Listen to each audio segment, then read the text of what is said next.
It-tlieta ġie ffirmat ftehim biex fl-Università ta' Malta jibda jkun offrut kors ġdid dwar il-kura tal-anzjani taħt il-programm tal-Arti u Xjenza Liberali.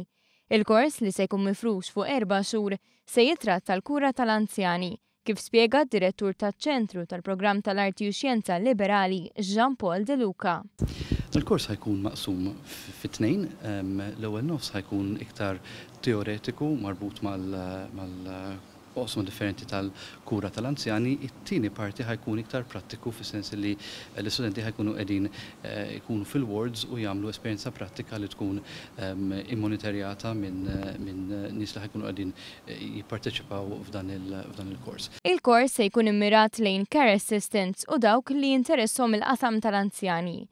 Infatti, is-Segretarju Parlamentari għall-Anzjanità Attiva Ġustin Karwana fissret kif dan il-kors u opportunità tad-deb biex dawk li offru servizz lill-anzjani tagħna itejbu l-ħiliet tagħhom.